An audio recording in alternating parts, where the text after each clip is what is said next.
Back to Hannity and Colmes. I'm Alan Colmes. Coming up later, we'll have a preview of sorts of what you can expect from the upcoming presidential debates.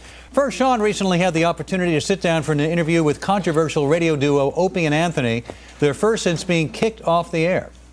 So for the sake of the audience, you're Opie and you're Hannity. Who looks like the Italian guy? A lot of people ask that. Just look. Right. Who would be Opie? All right. You guys have been off the air now. You weren't fired. You were off. Your show was canceled, but you were being paid. But you were off the air for what, 2 years? 2 years. Yeah. Okay. Hard being off the air? It was brutal. Yeah. Too long. 2 years of not being able to be creative. Do what you do. You have your radio show. You know how much you enjoy doing it. It's a place to go and vent. And that was taken away, you know, from us. Obviously, we had some responsibility in that happening, it being taken away. I'm not sitting here saying it was just ripped out from under us. You guys have not done, have you even really done a national interview before? This is our first TV national interview. It is. Yeah. Why didn't you come out in the 2 year period? Well, because we didn't want to exploit what we did. We knew what we did was morally wrong. We knew it was bad judgment, but we didn't want to go on Good Morning America or the Today Show or Fox News Channel and exploit that. This is now look. We got to bring people's memory up to speed here. You guys were on the radio in New York, and you're also nationally syndicated. And this was the third time you did a radio bit called "Sex for Sam." Right. Sam is that you would take the winning contestant up to Boston with you for all expense paid vacation, right? All right, and trip. All right. Now, to do that, though, you had 5 couples competing, and they all had to have sex in public in multiple locations throughout New York City, and you'd give points for every location, correct? Yeah, there were locations, landmarks around New York City, and they would go to various landmarks, and depending on how popular the landmark was, it would be more points. And we had done this over the years. It was kind of a funny event to listen to on the air for our fans. All right, but you did it this time, and then where it really exploded is because one of the contestants had sex at St. Patrick's Cathedral. Allegedly. Well, allegedly they did. We don't know for sure. Well, the couple was never found guilty. They were arrested for it. They were arrested for that, yes. And your producer had to do a week's worth of community service or something. And their intention was to, do something to St. Patrick's. We had what they call spotters with each couple, and they were supposed to verify whether they were having sex. But the more important thing that we had told them to do behind the scenes was to ensure the safety of the couple, to make sure that it was a very discreet location, and to... The church?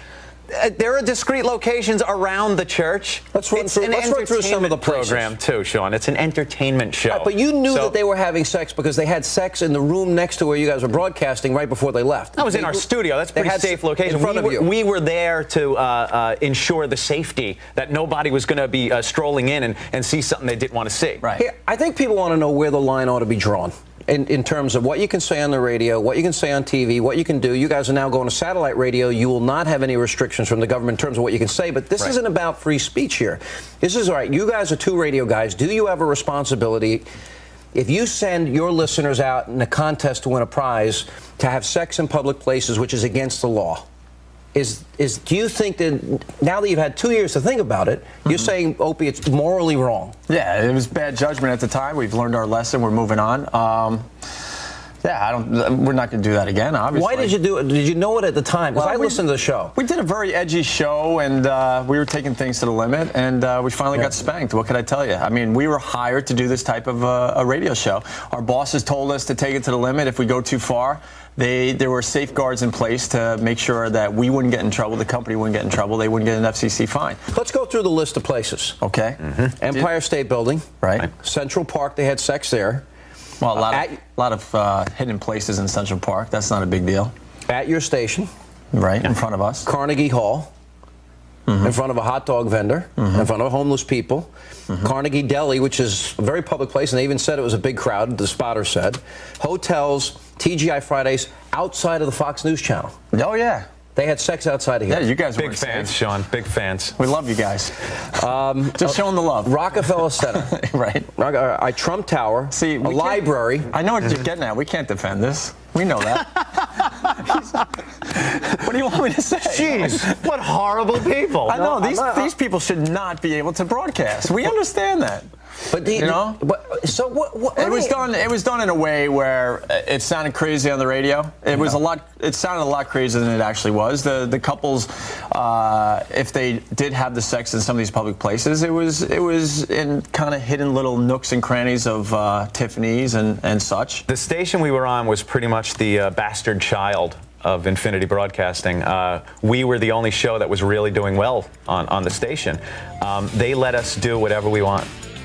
And we'll have more of Sean's exclusive interview with Opie and Anthony after the break. Later, Mad TV campaign been screaming the last few months about outsourcing. Maybe we can put that down as another flip-flop. We continue now with more of my exclusive interview with radio talk show hosts Opie and Anthony.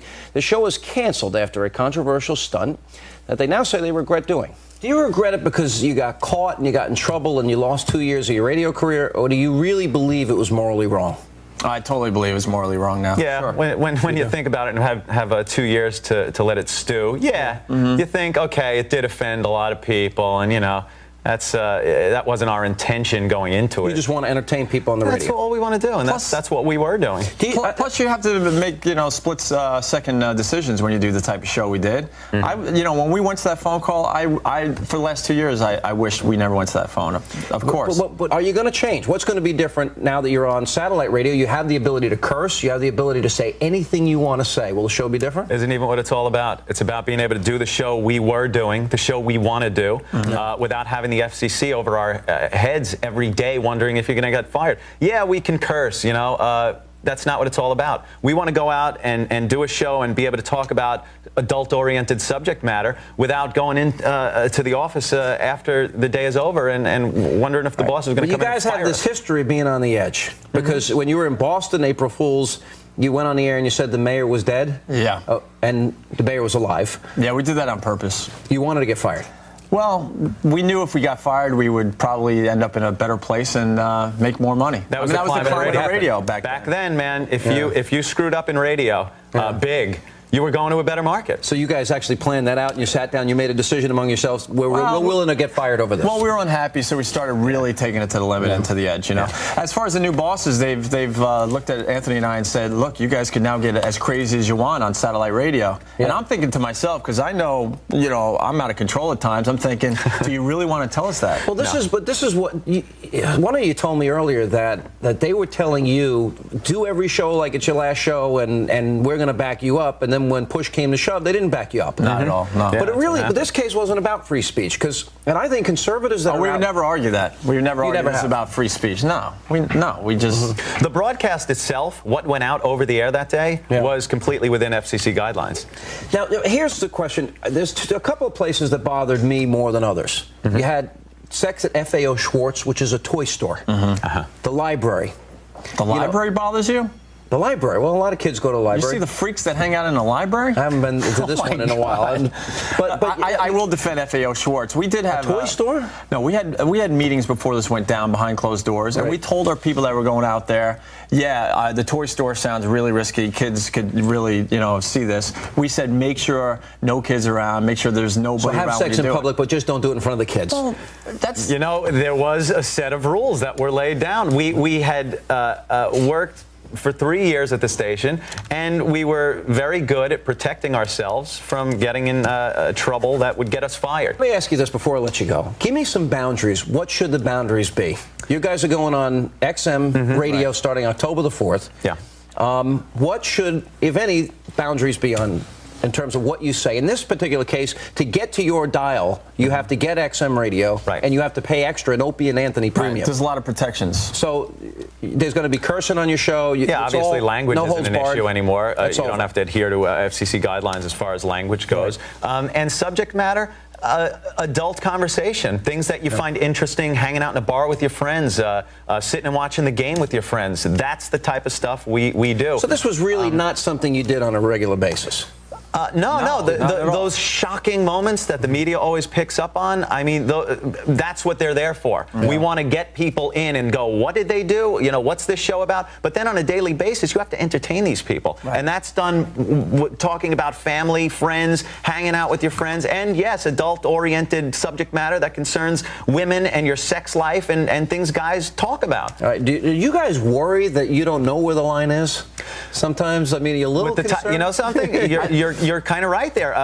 With the type of radio we do, it's very hard to find the line, you know? Mm-hmm. You kind of know it when you cross it over. Yeah. I know that because when we took that call, we were like, uh-oh. Mm-hmm. You guys knew at the time. Yeah, right when we plunked the phone down, we were like... It went too far. You know, church was on the list, but... contrary to popular belief, we didn't send people out to have sex in a church. That wasn't the mission. It was on the list. Why?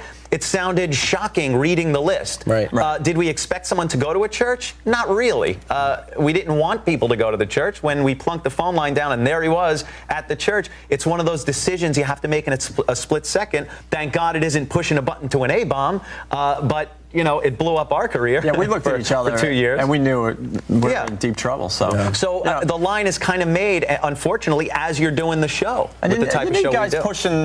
pushing the envelope, no matter what in this society. You know, because the other side is getting way out of control. You know, protecting the children and whatnot. So I feel good that we actually push the limit on a daily basis. Now, coming up next, a very special tribute to Alan Colmes. Really? That's correct. Isn't it?